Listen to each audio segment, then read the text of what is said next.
ये है Scorpio N का Z6 मॉडल। और इसमें जो है वो हेलोजन हेडलैम्प आते हैं। हेलोजन हेडलैम्प के साथ साथ ये डबल बैरल लैंप आते हैं। ओवरऑल देखेंगे तो बढ़िया है, लेकिन इसमें दो कमियां हैं। पहली, इसमें कॉर्नरिंग हेडलैम्प का फीचर नहीं है। तो जब कभी आप पहाड़ों में या कहीं आपको रात में एकदम डार्क प्लेस पे टर्न लेना होता है तो वहाँ आपको थोड़ी दिक्कत महसूस होगी। दूसरा, इसके जो फॉग लैंप हैं, ये हैं तो प्रोजेक्टर, बट इसमें कोई खास दम है नहीं। और महिंद्रा ने अपनी थीम मैच करने के लिए, क्योंकि स्कॉर्पियो एन जो है स्कॉर्पियो वाली थीम पे बनी है, तो ये जो हेडलैम्प का डिज़ाइन, वो फॉग लैम्प का जो डिज़ाइन है, वो तो काफ़ी अच्छा बनाया है थीम के हिसाब से। बट इसमें इतनी इंटेंसिटी है नहीं जितनी होनी चाहिए थी। और ये तो हो गई इसकी बात। अब आगे की बात जो करेंगे वो इसके ऊपर वाले मॉडल की करेंगे। और ये भी बात करेंगे कैसे जो बाकी कार कंपनियां हैं वो इन सब चीज़ों में कॉस्ट कटिंग करके एक बहुत बड़ा खिलवाड़ कर रही है कस्टमर के साथ। अब बात करें इसके ऊपर वाले मॉडल की, तो इससे ऊपर जो आते हैं वो Z8 मॉडल आता है, Z8 सेलेक्ट आता है, Z8L आता है। उनमें कंपनियों ने, मतलब कंपनी ने, महिंद्रा ने जो है वो LED सेटअप दे रखा है। एक प्रोजेक्टर के साथ है, एक उसमें रिफ्लेक्टर बेस्ड सेटअप है। तो वैसे तो हेडलाइट ठीक है, बट इन सब हेडलाइटों में दिक्कत ये है कि LED जो है वो, एक तो ठीक है, कंपनी कहती है कि एनर्जी एफिशिएंट है और हीटिंग इशू नहीं आता है और ब्राइट भी ज़्यादा होती है। बट रियल लाइफ में देखें तो चाहे बरसात हो या फॉग की कंडीशन हो, वहाँ पे LED लाइट जो है वो काफ़ी दिक्कतें खड़ी कर देती हैं। लेकिन ओवरऑल कहें तो आजकल जो ज़्यादातर गाड़ियाँ आ रही हैं उनमें LED लाइट ही आ रही है। और जो LED लाइट आ रही है, अगर प्रोजेक्टर सेटअप के साथ आ रही है तो उनके एडवांटेज हैं, और जो रिफ्लेक्टर बेस के साथ आ रही हैं उनके, मतलब एक तरीके से कई सारे डिसएडवांटेज भी हैं। अब महिंद्रा की बात कर लें तो जो LED के साथ इसका सेटअप आता है वो ओवरऑल तो ठीक है, बट इतनी कोई खास इंटेंसिटी है नहीं। अगर कंडीशन एक्सट्रीम हो जाती है, जैसे बारिश के बाद की जो रोड है जो एकदम डार्क हो जाती है, वहाँ पे उसकी लाइट कम लगती है, और सामने से अगर कोई लाइट पड़ती है तब भी कम लगती है। तो कंपनी को, महिंद्रा की पहले बात कर लेते हैं, तो महिंद्रा को करना ये चाहिए था, जैसे इसमें हेलोजन सेटअप है तो इसमें मुझे जहाँ तक है कि रिले वायरिंग करा के इसमें 90 वाट का जो बल्ब होता है वो लगवाना पड़ेगा, तब मुझे इसकी जो हेडलाइट है वो एडिक्वेट लगेगी। और मुझे नहीं लगता है कि फिर उसके बाद मुझे कुछ जरूरत पड़ेगी एक्स्ट्रा काम कराने की।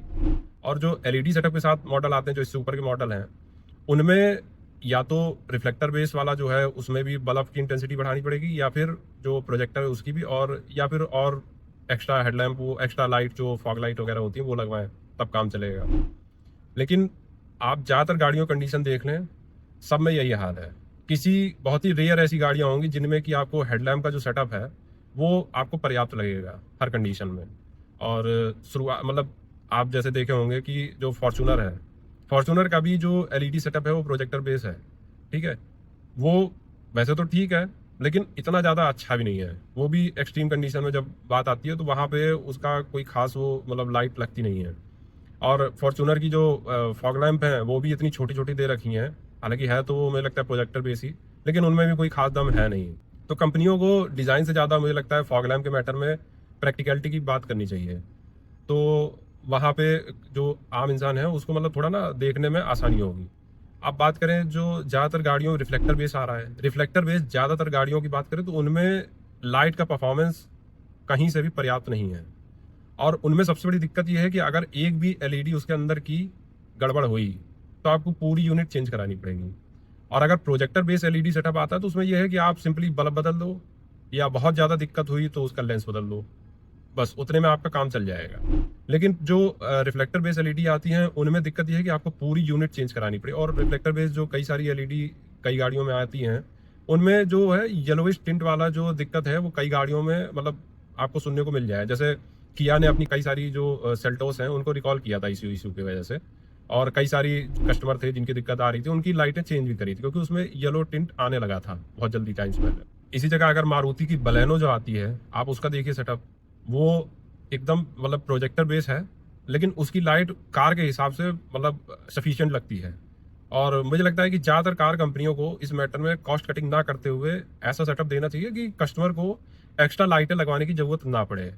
और ये, मतलब एक तरीके से कह सकते हैं, रात के टाइम पे जब ड्राइविंग करते हैं तो इंडियन रोड्स पे कई जगह ऐसी कंडीशन आ जाती है जहाँ पे कम लाइट की वजह से एक्सीडेंट वगैरह भी होने के चांस बहुत ज़्यादा होते हैं। तो कंपनी को इन सब छोटी छोटी जगह पे कॉस्ट कटिंग नहीं करनी चाहिए। और ये जो ट्रेंड आ गया ना आजकल, जैसे टोयोटा की हाई राइडर जैसी गाड़ियां आ गई, या फिर मारुति की ग्रैंड विटारा आ गई, जिसमें मतलब फॉग लैंप ही नहीं आते हैं। उसमें केवल ऊपर जो DRL आते हैं, और जो मेन उसकी हेडलाइट आती है वो भी सिंगल यूनिट आती है। तो ये सेटअप तो और ही ज़्यादा मतलब एक तरीके से घटिया हरकतें लगती है कंपनियों की कि आप ऐसा डिज़ाइन बना रहे हैं। इसी जगह आप अगर देखें यही इसी सेटअप के साथ आपको टाटा सफारी या हैरियर दोनों आती हैं, उसमें आपको मतलब अच्छा खासा हेडलैम्प का सेटअप है और जहाँ तक मुझे लगता है उसमें फॉग लैम्प भी आते हैं। तो आप इस तरीके से सेटअप करें कि अगर आप डिज़ाइन में चेंज कर रहे हैं तो हेडलाइट में ऐसी कोई समस्या ना आए कि मतलब जो प्रैक्टिकलिटी वाली बात है वो मिस ना हो आपके डिज़ाइन के चक्कर में। लेकिन ग्रैंड विटारा हो या हाई राइडर हो या और भी जो गाड़ियाँ इस लाइन पे आ रही हैं उनके साथ ये दिक्कतें हैं। और कंपनियां ये जो छोटी छोटी चीज़ हैं इन पे कोई खास ध्यान देती हैं नहीं। कंपनियों को चाहिए कि जब भी कोई गाड़ी अपनी लॉन्च कर रहे हैं तो आप उसको मतलब आप अच्छे तरीके से टेस्ट करें, हर कंडीशन में टेस्ट करें और तब लॉन्च करें। ये सब छोटी छोटी जो चीज़ें हैं, जैसे आजकल कई जगह मतलब कई सारी गाड़ियों के आपको हेडलाइट ऐसी मिल जाएंगी वो छत पे जा रही हैं।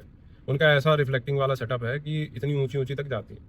तो आप थोड़ा सा उस पर रिसर्च करिए या जो भी आपको काम करना है काम करिए। एक ऐसी हेडलैम्प का सेटअप आप दिया करिए गाड़ियों में कि कस्टमर को बाहर से कोई एक्स्ट्रा सेटअप कराने की जरूरत ना पड़े।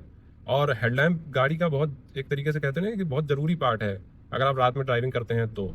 और एक चीज़ में और काम करने की ज़रूरत है कि गवर्नमेंट को भी ये जो कई लोग होते हैं वो 120 वाट की एलईडी लगवा के एकदम कहते नहीं रात में भी उजाला करने की कोशिश करते हैं। तो इन सब पे भी बैन लगाना चाहिए कि इतने वाट की एलईडी आप अलाउ कैसे कर रहे हैं। क्योंकि एलईडी जो आती है इतनी ज़्यादा वाट की 120 वाट 150 वाट 200 वाट की, इनकी वजह से जो सामने से गाड़ियां आ रही होती हैं उन पे काफ़ी दिक्कतें आती हैं। तो गवर्नमेंट को इस चीज़ पे काम करना चाहिए। और ये सब चीज़ें ऐसी हैं जिसपे मुझे नहीं लगता है कि लोगों को बात करने की ज़रूरत भी होनी चाहिए। बट मैं काफ़ी टाइम से देख रहा हूँ ये सब चीज़ें हैं तो इम्पॉर्टेंट और हैं काफ़ी छोटी चीज़ें, लेकिन इनकी इंपॉर्टेंस बहुत ज़्यादा है और कंपनियां इसको ऐसे ही लगातार इग्नोर कर रही हैं, जो कि सेफ्टी के लिए एक कंसर्न भी है। और कंपनियों को चाहिए कि इन सब जगह पे कॉस्ट कॉस्ट कटिंग ना करके थोड़ा बहुत आप पैसा ज़्यादा ले लीजिए, 1000 2000 5000 जितना भी लगे, लेकिन एक अच्छा सेटअप दीजिए जिससे कि कस्टमर को पीस ऑफ माइंड रहे। और जो लोग अपनी गाड़ी बाहर से छिड़वाना नहीं चाहते हैं या उस पर कुछ बाहर से काम करवाना नहीं चाहते तो उनके लिए एक मतलब बढ़िया सेटअप रहे। तो आज का मेरा वीडियो यही था और मैं चाहता हूँ कि आप लोग भी अपना फीडबैक दें इस मैटर में कि क्या आपकी गाड़ी का जो हेडलैम्प का सेटअप है वो आपके लिए पर्याप्त है या उसमें आपने कुछ मॉडिफिकेशन कराई हैं, अगर करवाई हैं तो क्या करवाएं और क्यों आपको ऐसी ज़रूरत पड़ी है इन सब चीज़ों की। Thank you.